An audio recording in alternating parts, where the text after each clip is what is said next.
What's up, everybody? Welcome to Moxie Bets, presented by Caesar Sportsbook. I'm Katie Mox, and guess what, guys? The conference championships are set. We're going to break it all down. Here to join me is Michael Hauff, a writer for Sharp Football Analysis. Michael, thank you so much for joining us today. You are also a part of the Niner gang. How are we feeling? Yeah, feeling like we are. Well, first things first, I'm very happy to be here, so thank you. But feeling like we got very lucky the other night. Yeah. I didn't think we were winning that game until we took the lead late, and Yeah. I think when we look back at the Shanahan era, hopefully a long ways away, this Yeah. is going to be a game that we'll say we did not deserve to win this one, but we did. Well, you look at his locker room speech at the end of it too, where he said that's the hardest game Yeah, we've ever played, and I believe it. I mean, all three levels, it was an absolute battle. But he's right. Also in that speech, they never quit, and they just kept going, and then it ended up working out in the end. So you're at Sharp Football Analysis. You also host a podcast on the Face Off Sports Network. Tell me how you got into fantasy and to sports betting and all of this.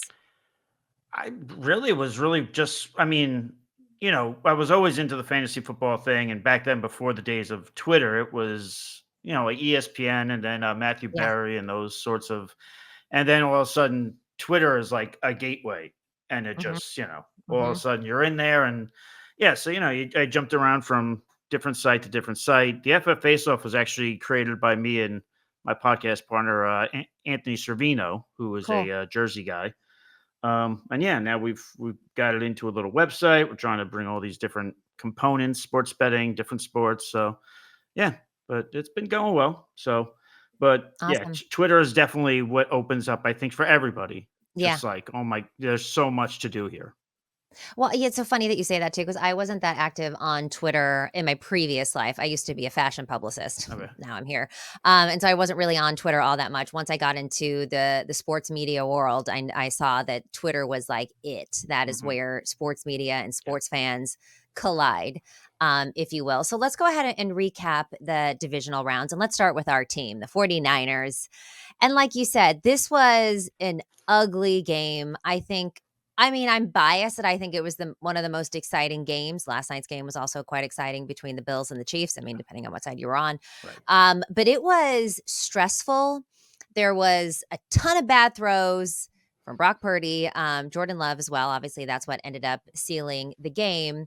The defense, had some issues. Now, it was pouring down rain. Right. The 49ers hadn't played for 3 weeks. Do you feel like this win was okay, we needed that. We need that gritty come from behind win that has been the biggest criticism of Brock Purdy, this entire season? Or is it, oh my God, how are we going to beat the Ravens? Because I feel both. No, it's for me. Being able to kind of catch my breath after the game. Yeah. It's kind of like a blessing in disguise. I mean, Shanahan had that record. What was he? 0-30 when they're down by 5 or Yeah. more points 1 and entering the 30 now. fourth, and now he's got one. We got one. And with Purdy, yeah, it was an ugly game, but Yeah. one criticism, because people are just going to keep giving Purdy a criticism until he breaks that down. And one of them was, well, he's never come from behind. And Yeah.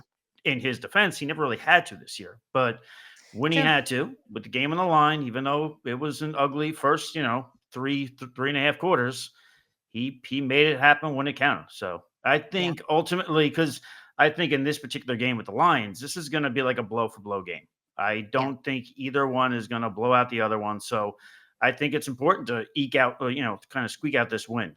So I agree. I mean, you look at Brock Purdy on that final drive, he was 6 of 7, 47 pass yards on that go-ahead touchdown drive. And what I liked about it was that, yeah, he had a bad game, and you could tell that he's not comfortable playing in the rain. So as long as there's right. no rain this upcoming Sunday, I think we're going to be okay. Well, there's not. He had As of now, there's no rain in the forecast. Okay, So well, we got thank that going God, for and us. hopefully it Right. stays that way. Because Right. there was the glove, there wasn't the glove, and he just looked completely out of sorts. Yeah. Those first couple throws that he threw, I was like, "Oh god." But he had some big boy throws, and then he came down there, and that game-winning drive was amazing. And then, of course, the Dre Greenlaw, well, he had 2 picks in that game, and he just wouldn't go down. Were you one of the millions screaming at him to get down? Yes, and I particularly thought it was funny when Kyle Shanahan said after the game that he was about to run on the field and tackle him himself, Yeah. So, but yeah, yeah, Can you imagine if he fumbled it and then no, it was picked up by Green Bay and run into like, I no, would die. I yeah, would absolutely die. But let's talk about the Packers just for a second, because 1 year removed from Aaron Rodgers, not only did they make the playoffs, they upset the Cowboys at home, who were, touchdown favorites in yeah, that game. Jordan Love in this game, his first division um a playoff game, 2 touchdowns, 2 interceptions, obviously that one to seal the game. That was a bad throw, but I really feel like there's so much youth on this Packers team that they're gonna be something to worry about in years to come, and overall, I've been very impressed with Jordan Love. yeah. I think in terms of the Packers, I mean, not to say that the loss wasn't disheartening, but in Yeah, terms of where folks thought that they would wind up this year, no one thought that they would go into the no, divisional round. No one thought that they no, would beat the Cowboys at home in the yeah. wild card round. Well, maybe Cowboy fans would think that because they're not very successful in the playoffs. But Ugh, no, but you're right. I think they can look back and say, listen, we weren't supposed to be there technically, but we were, and yeah. we've got a great young team, and now we can build on it. So yeah, no, I think, I mean, that NFC North is going to be pretty good for a while. Yeah. Yeah. All right. Well, let's talk about that other team in the NFC North, and one that the Niners will be facing this coming championship Sunday. The Detroit Lions defeated Tampa Bay 31-23. Now, this was a pretty boring game, I thought, through the first half. It was like 10-10. There was a lot of three and outs. Not a whole lot of explosive plays, things going on. And then, in the second half, which is interesting to me too, because the Lions are usually pretty bad in the third quarter, but I felt like things started to change around or flip around, and the Lions just completely, pulled away from Tampa Bay. Even the score of 31-23 doesn't really reflect, I think, how that second half looked. Now, Tampa Bay did come up and score another touchdown, kind of making things interesting, but not really, because you really felt like the Lions were going to win this game. What did you think of the way that are you, similar to Jordan Love? Are you kind of impressed with Baker Mayfield this season? Yeah, and I was a guy who was on the Baker Mayfield bandwagon. Really? Then I hopped off for a bit. No, I mean, I Okay. was Oh yeah, early on. Then I everybody hopped hopped off. I off. took a Yeah, little hiatus. Now I'm back, kind of kicking the tires on it. I mean, I think the Buccaneers found themselves a nice quarterback. We'll see what kind of contract they give him. I don't see how they let him leave the building.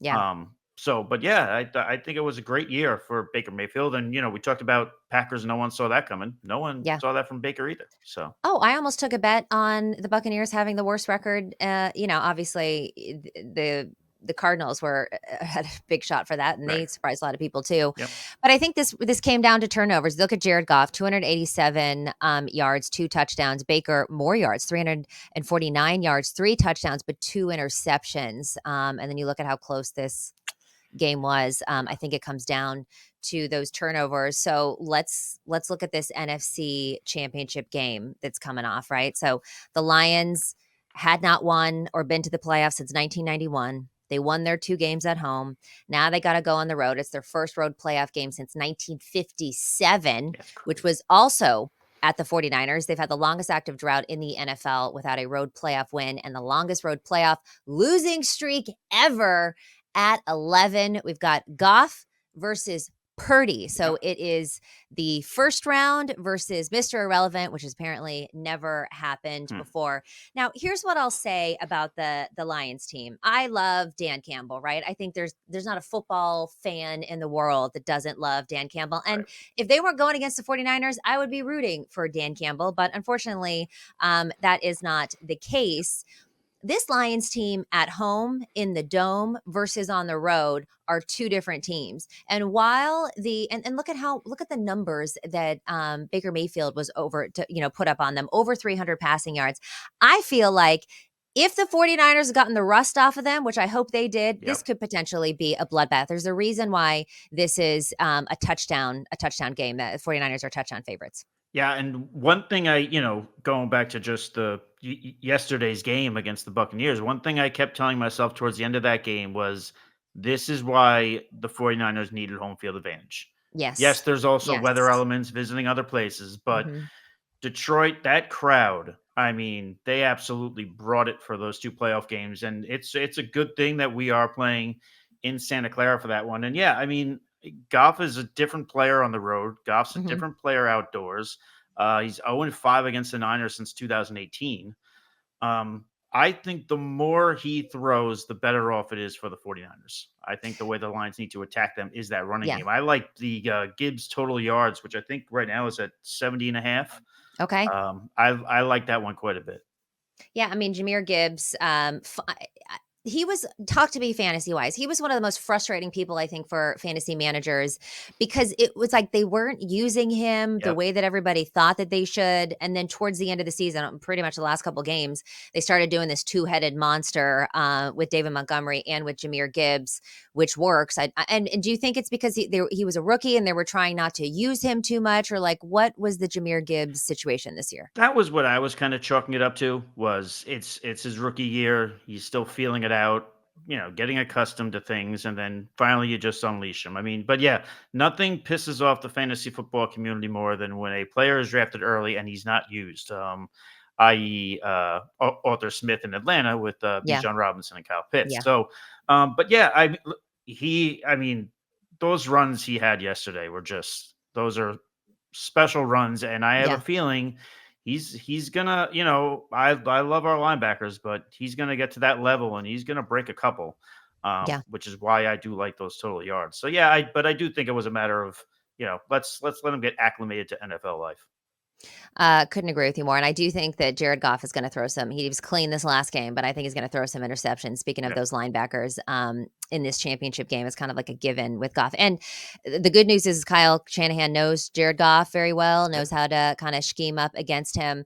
What worries me is the Debo Samuel situation. The 49ers are 0-2 when he does not play this season. Now, we got some good news this morning that it wasn't a fracture. yeah. So it's possible that he plays this week. Are you worried about the Debo situation, and do you think he'll play? I am worried about it because they just seem like, and I mean, you mentioned it because I haven't won when he hasn't played, but it seems like for whatever reason, we always talk about how the Niners have all these weapons. They got Yeah, George Kittle, they got Ayuk, they got yeah, they got McCaffrey. But when Debo's out, it's almost like they don't know how to use their hands. It's right. it's like they don't know how to call plays. They don't know how to. So yeah, from that aspect, it does worry me. Um, Yeah. I think that Debo Samuel plays Hmm. only on, and I'm going with the very average take of just it's the NFC Championship, and this is not Yeah. a game he Shoot wants him to up with play. whatever you need to shoot him Right, up with, right. and let's I'm go. not missing this game. Um, you know, Yeah, Also had CJ Gardner Johnson was member yeah. a while back. He was talking his trash to Debo, so I'm sure that's a little fire for Debo. He'd Uh, like to get out there. well, and So Debo responds very well to the trash yes, talking, he as does. we saw in he puts his money where his mouth is, Right. with that Eagles matchup earlier today. So he's not somebody I would wanna mess with. I think he plays, but I think Kyle Shanahan will be, he's going to talk to the media today at some point, and he'll be coy throughout the whole week and give us little to nothing. But I think he plays. We'll see how much he's able to contribute. But yeah, So the 49ers are in their 3rd straight, conference championship game. yep, The last 2, yeah, well, yeah, the last 2 didn't go our way. We lost to the Rams, the Niners lost to the Rams, and then, of course, the Eagles last year, when Brock Purdy went out. Is the 3rd time the charm, Michael? I really do think the third time is the charm. Yeah, I'm definitely afraid of this Lions offense, yep. but I'm not afraid of their defense. Not the pass defense, oh my Right. god, it's a funnel, And yeah, I think in road games this year, they're giving up the fourth most passing yards on a per game basis, right around 272. So I mean, no, and so you're giving now Brock Purdy no rain, yeah, this secondary, which is not mhm, an NFC championship worthy secondary, in my opinion. yeah, So I think this is a game for Purdy to kind of go off bit, yeah, have a nice bunch of yards and yeah, make all the haters angry. I do think that they can win this game. yeah, I don't like them by a touchdown right now. mhm, I'm just not. I feel yeah, like this is a blow for blow game. yeah. The Closer to a Lions, field goal or 4 or 5? yeah, I'm thinking like a field goal, something Mhm. along those lines. Yeah, I just don't see the Lions going down quietly. No. So here's what's at stake, I guess, in looking at a Super Bowl trip for both of these teams. Yep. Detroit, obviously, seeking their first Super Bowl trip and first championship game since 1957. And then the 49ers are seeking their eighth Super Bowl trip, tied for the second most of all time behind the Patriots, who have, of course, taken 11 trips to the Super Bowl. We've been on this quest for six, well, from the 90s, but I feel Yeah. like the rally cry started in the 2012 season, with the when Yep. Harbaugh was with us and the Who's Got It Better Than Us. That's when this quest for six started. So we're still on the quest for That's six. right. And so I'll get into a possible Super Bowl matchup with you a little bit later. So let's now look at the AFC. Why should you bet with Caesars Sportsbook? Two words: Caesars Rewards. Every bet brings you closer to the type of benefits only Caesars can offer: hotel stays, VIP experiences, sports and concert tickets, and more. It's not just an app, it's an empire. The Ravens defeated the Texans 34-10. This was an absolute bloodbath.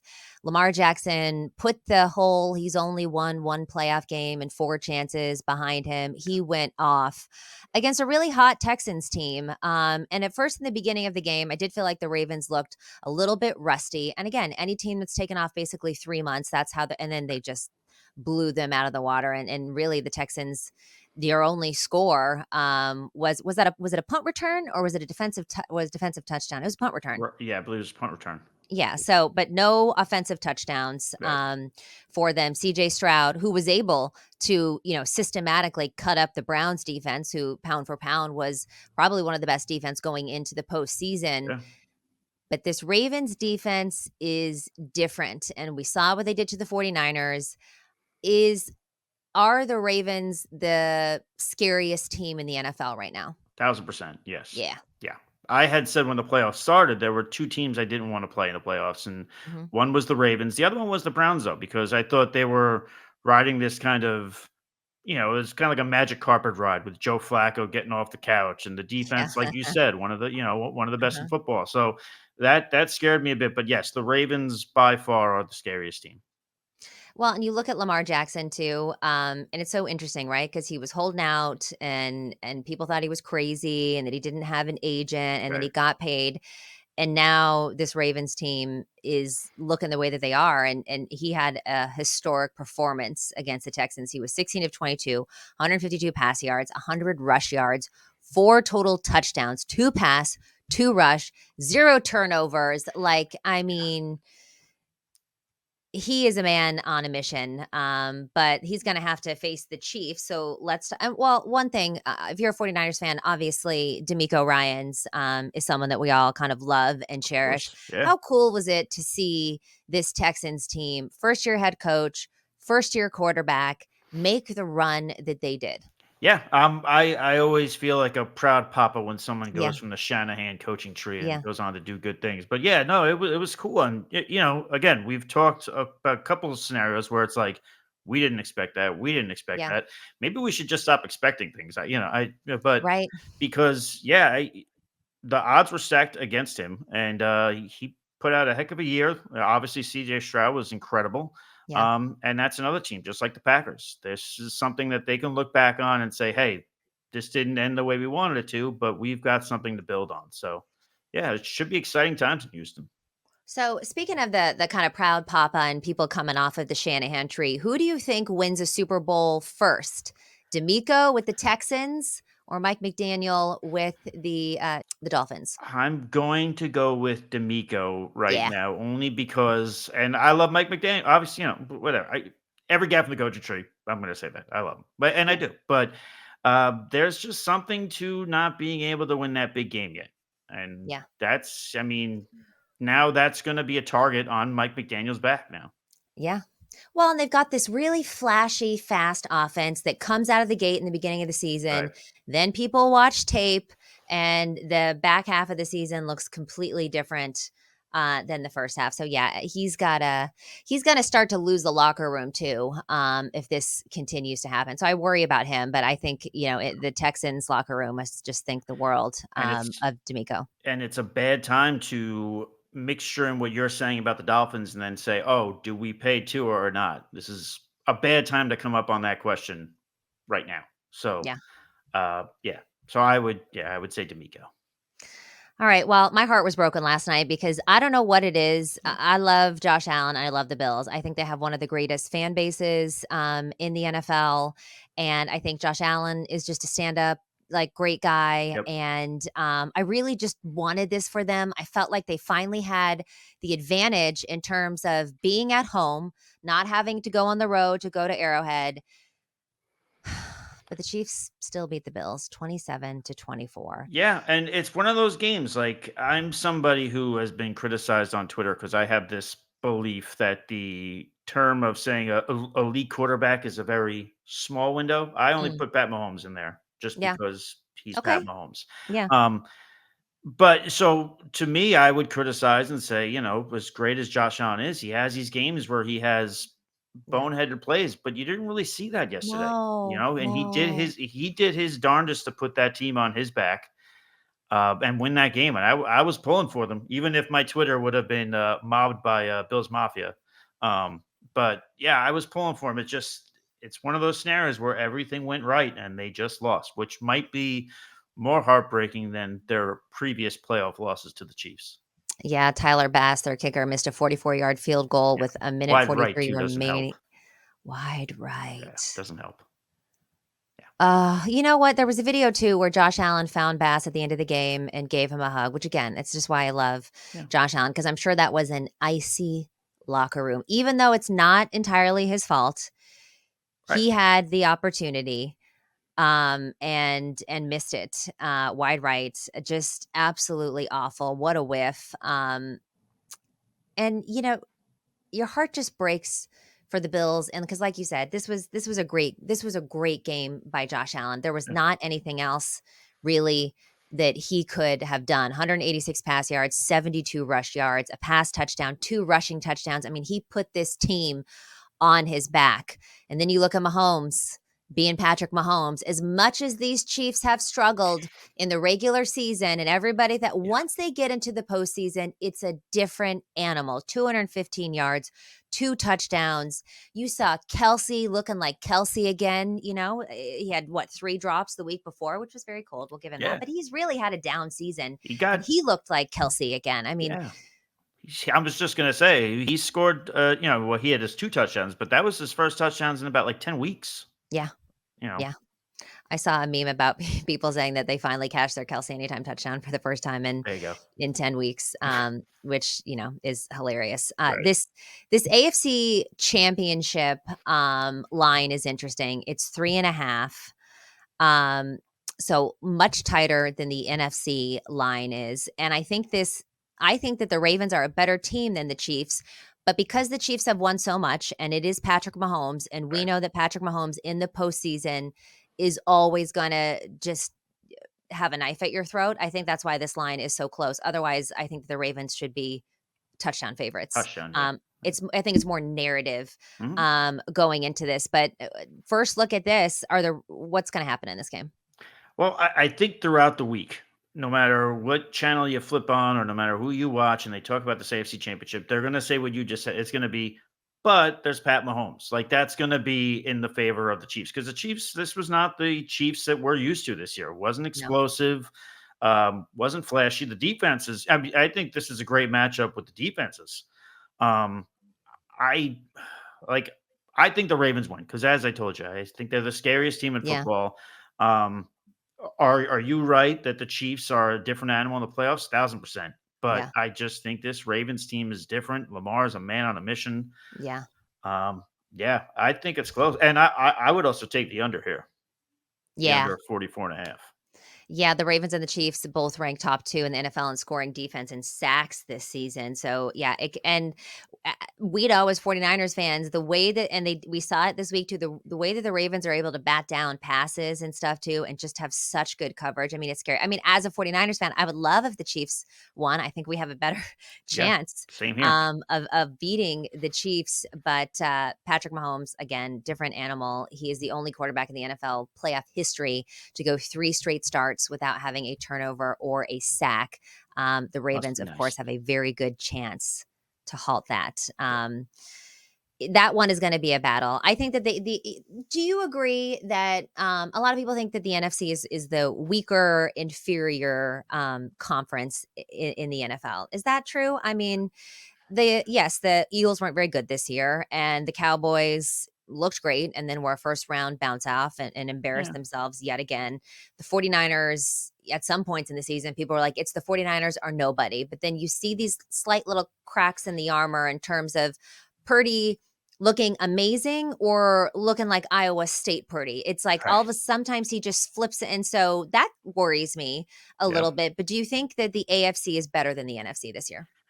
I think it's better, but I wouldn't say it's better by, a ton. Again, Yeah. we just spoke about it. This isn't the same Chiefs team. So I mean, it's the Chiefs. It's the name value. But like you said, you would prefer that they win this game because you like the Niners odds Yeah. better. I think the Ravens are the one team in football this year who, yes, they've lost games, but they never really looked like weak. Yeah. We had with the Niners, where they had that 3-game stretch Oh, that yeah. was ugly. Then Yeah. obviously Baltimore. Detroit's had their hiccups. The defense hasn't been great all the time. You look at that Thanksgiving game; that was not great either Oh, against the Packers. So all all the teams have shown some kind of vulnerability except for the Ravens. That's why I would say, sure, they're the best conference. But I would say in defense of the NFC, you've got the two best teams representing in the NFC Championship. right. So you're going to get the best of the conference. Well, and look, we've seen the team that looks like they don't have any flaws and look and they get to the Super Bowl and all of a sudden, it's the hungry dogs that run faster. So just because they look like the strongest team and maybe they are the strongest team doesn't necessarily mean that they get to the Super Bowl or win the Super Bowl. So what would be your prediction for the Super Bowl matchup? Are you going Niners Ravens? I I am. am going Niners Ravens for the Super Bowl matchup. I am with you. I'm in the camp where this will be one of the few times I'm kind of pulling for the Chiefs a little bit to win this Yeah. game. Yeah. But yeah, no, I just again we said it over and over. The Ravens are a different animal. So I do think it's the Niners, and I think it's the Ravens. And in terms of the big game, I mean, you had to hope Purdy just doesn't have as many turnovers. And again, when people look back at that Christmas game, a lot of those weren't his fault. A lot of them were No. tip passes. I mean, we used to make Yes. the same excuses Yes. for Jimmy Garoppolo, Yes. Well, but it is true. and that's the thing too is that yes, two of those were tipped. One of Yeah, those he got his hand hit in it. So when you look at the stat sheet and you see the four interceptions, you're like, oh my gosh. Now, credit to the Baltimore defense and certainly their defensive corner. I mean, they had Purdy in hell and they yeah, had CJ Stroud in hell. And I assume that they're going to have Patrick Mahomes in hell. Now, Patrick Mahomes is a lot more experienced than both CJ Stroud and Brock Purdy, so he right. can probably handle it a lot better. But look, I'm biased, and as are you a little bit on this, but that game had all the makings of a trap game for the 49ers. They were riding high, they were huge Hmm. favorites. Nobody really believed in Baltimore. They were coming off those couple wins, and then they just got their ass handed to them, which I think in the Super Bowl, it's not going to look like that. I don't know who Right. wins that game. I hope, if the 49ers make it and get there, it'll be them. But I think it'll be much more of a battle than what we saw on Christmas. Yeah, I would agree. Yeah, again, like you said, the stat sheet shows different on Christmas. That first interception by Purdy was terrible, Terrible. and the thing with Purdy that I like a lot is, unlike other young quarterbacks we have seen, and and he's not the only one, but you could tell he learns. Like he Yes. learns from his Yes. mistakes, and he doesn't shy away from them. He doesn't make Mhm. excuses. Mhm. You could tell he's more willing to learn about what the mistake was and why it happened, and it sits with him. And I Yeah. think that's kind of a good thing. I think Yeah. especially if it winds up being Niners and Ravens, he's probably going to watch that tape a lot and Right. figure out what he did wrong. Even those tip passes, they could have Yeah. been in situations where he could have put Right. the ball elsewhere. So we'll Well, see. and he seems to brush things off a lot easier than, let's say, Jimmy Garoppolo did. Jimmy Garoppolo he'd make a bad mistake and then it would spiral out of control. Yeah, Um, Purdy, and it's not that he makes a mistake. Sometimes he cleans it up and is fine and gets right over it. Sometimes he throws a couple more bad ones. But again, the fact that he's learning and he still is, I mean, he was Mr. Irrelevant just last hmm year, yeah, and then this is his first year fully starting as a starter. And when he came out this last week too, I was like, oh no, it's gone to his head. Not all the accolades and stuff, but he just Right. seemed more scared than I've Yep. ever seen him look. So hopefully he shakes that off. But he's proving little things to himself by getting that, and even in the Browns game, that they lost to them, he gave them the opportunity to win. He Right. went down and he had that drive, and he did it again. And then the defense, made the stop or got the interception. So these little building blocks of like, all right, you messed up a lot in this game. There were some horrible throws, but you came back and you did what you needed to do, to at least give your team a chance to win the game. And he's done that now twice. So it's a lot to build off of. Yes. And this last game that we talked about, where he had this game-winning drive, wasn't his best game, No, but God, he no. came up when it mattered. So Yeah. that's also something he could take with him and say, if I'm in this spot, if things are bad, it's not all going to cave in on me. I got this. I got this. All right. Yeah. Well, Michael, thank you so much for joining us today. Let everybody know where to find you. You got the podcast, you're on Sharp Analysis, you're on Twitter. Mhm. Yeah, follow me over on Twitter at the FF Realist. If you're into the sports betting, I do the same game parlays over at Sharp Analysis, Ooh. which actually my same game parlay last Okay. night for the Chiefs Bills hit. Hit. What was it? I had the over Pacheco receiving yards. Hmm. Where am I? I had the over first half, over 9.5 first half points Mm-hmm. for the Chiefs, because the Chiefs just notoriously, I I mean, know. I I know. believe it's now 15 games for Pat Mahomes, and only two of those games he has not scored over 9.5 points in the first half. Really? So, Okay. yeah, Something to keep true it. Well, story. I don't know. How do you feel about that going up against the Ravens, though? Well, we'll see about that one. I'm not as bullish there. And then the other one I believe I had was also might have been the James Cook receiving yards as well. Oh yeah, James Cook has Yeah. been a So, beast. All right, yeah. well, Michael, thank you so much for joining us today. Again, find him on Twitter on Sharp Analysis, and then of course follow his podcast as well. This has been Moxie Bets presented by Caesar Sportsbook. Don't forget to follow us on social as well at Moxie Bets, and we'll see you next time.